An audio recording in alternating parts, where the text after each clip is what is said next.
जीविका दीदी का जो है आपका मानदेय जो है कम से कम 30,000 से कम नहीं होना चाहिए। नमस्कार, राष्ट्रीय जनता खबर और ए न्यूज़ बिहार देख रहे हैं। देखिए, इस वक्त हम गरखा में हैं, जो सारण के अंतर्गत गरखा विधानसभा आता है। इसी विधानसभा से वर्तमान विधायक सुरेंद्र राम जी हमारे साथ हैं और जो बिहार सरकार के पूर्व मंत्री रह चुके हैं। आइए हम बात करते हैं इनसे। जिस तरीके से पूरे बिहार में जीविका हड़ताल पर है, आखिर जो मांग है इस सरकार में क्यों नहीं पूरा हो रहा है? डबल इंजन की सरकार है, आखिरकार सड़क पर क्यों है जीविका? तो आइए तमाम बातचीत करते हैं इनसे। सर, सबसे पहले हमारे राष्ट्रीय जनता खबर में बहुत बहुत स्वागत है सर। बहुत बहुत धन्यवाद आपको और आपके चैनल को। सबसे पहले आपने जीविका दीदियों की बात को आपने कहे हैं, तो जीविका दीदी के विषय में हम लोग इतना ही जानती हैं कि जीविका दीदी दिन रात सभी मौसम में वो एकदम लगातार मेहनत परिश्रम से सरकार की सभी योजनाओं को धरातल पर उतारने का काम करती हैं। और सरकार भी चाहे किसी भी तरह का सर्वे का कार्य हो या सरकार की योजनाओं को धरातल पर उतारने की बात हो, सभी में वो लोग पूरे ईमानदारी के साथ सरकार के सहयोग में और सरकार के काम में वो हर संभव प्रयास करती हैं। लेकिन सरकार जो नीतीश बाबू की सरकार है, जीविकाओं के साथ जो है वो शोषण दोहन वो लोग कर रहे हैं। जितना मानदेय मिलना चाहिए उतना मानदेय मिलता नहीं है और मोबाइल से उन लोगों से काम लिया जाता है। तो मोबाइल से काम लिया जाता है तो सरकार उनको मोबाइल उपलब्ध कराती और मोबाइल में जो पैसे वाउचर जो लगते हैं वो पैसे वाउचर का भी उन लोगों को व्यवस्था कराता। और उसके बाद में जो जीविका दीदी मान लेते हैं कि वो यात्रा भत्ता, जब मान लेते हैं कि एक पंचायत से दूसरे पंचायत में जाना हो या सरकार की कार्यों को लेकर के उनको ट्रैवल करना हो, यात्रा करना हो, तो वैसी स्थिति में उनको यात्रा भत्ता भी देना चाहिए।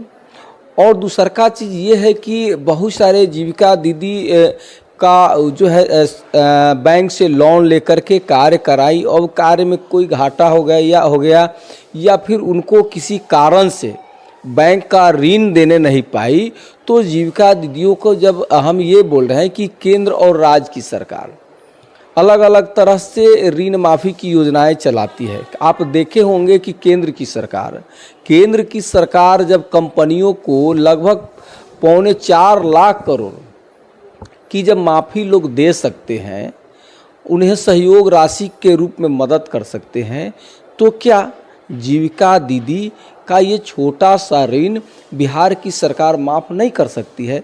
बिहार की सरकार आदरणीय नीतीश बाबू को जीविका दीदियों का जो कर्ज जो है उस कर्ज माफ़ी का स्कीम निकालना चाहिए, योजना निकालना चाहिए और उन्हें कर्ज माफ़ी करके उन्हें कर्ज माफ़ी से मुक्ति दिलाना चाहिए और उन्हें और भी सशक्त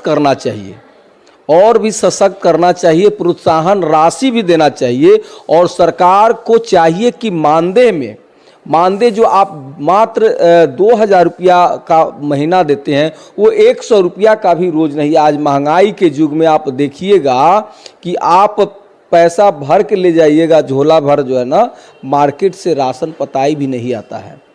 तो इस स्थिति में सरकार को महंगाई का आकलन करते हुए जीविका दीदी का जो है आपका मानदेय जो है कम से कम 30,000 से कम नहीं होना चाहिए। आज जिस तरह से आप काम लेते हैं, एक कर्मचारी से बेहतर कार्य कर रही है हमारी जीविका दीदी।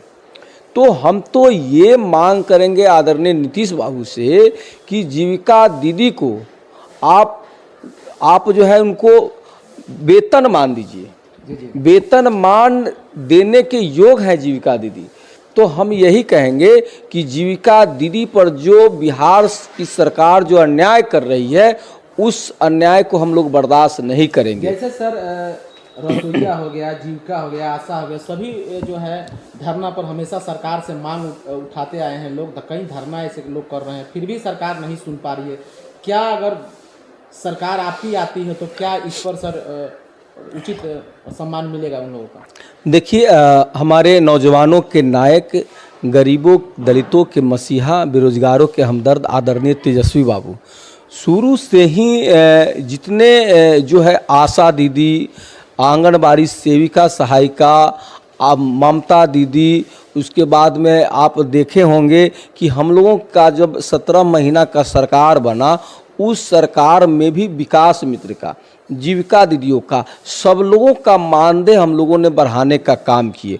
और हमारे नेता आदरणीय तेजस्वी बाबू हमेशा तत्पर रहते हैं और वो कहते हैं जो जिस तरह से जिन लोगों का काम है उनके हिसाब से इनको मेहनताना ये सरकार नहीं दे रही है।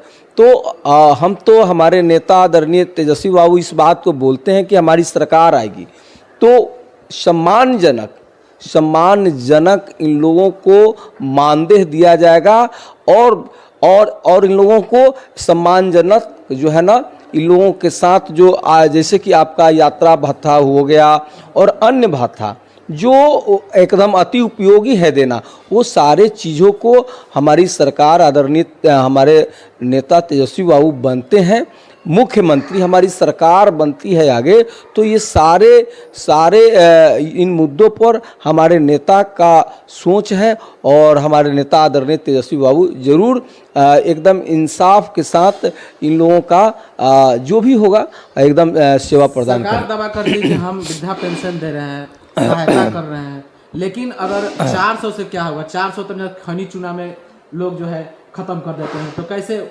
इसका न्याय मिलेगा? ये बात बिल्कुल आप सही बोल रहे हैं कि महंगाई के युग में आप वृद्धा पेंशन को एकदम बढ़ाना चाहिए। वृद्धा पेंशन का राशि जो है कम से कम 100 रुपया से भी कम हो तो वो वृद्धजनों के लिए, विकलांगजनों के लिए, विधवा जो हमारी बहनें हैं उनके लिए नाइंसाफ़ी है। तो सरकार से हम लोग मांग ये करते हैं कि कम से कम 3000 का महीना वृद्धा पेंशन, विकलांग पेंशन या विधवा पेंशन के जो भी लाभार्थी हैं उनको देना चाहिए।